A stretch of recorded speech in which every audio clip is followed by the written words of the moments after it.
How to remove WhatsApp channels.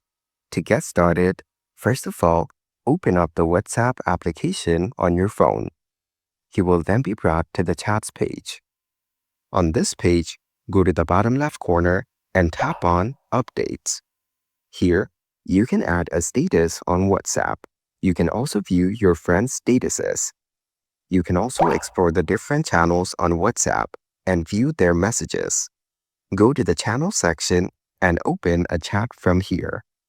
Now tap on the channel name at the top.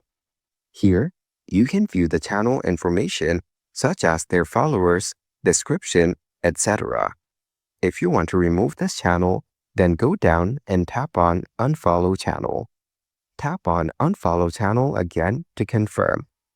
You have now successfully unfollowed and removed this channel from your account. Following these steps, you can easily remove WhatsApp channels.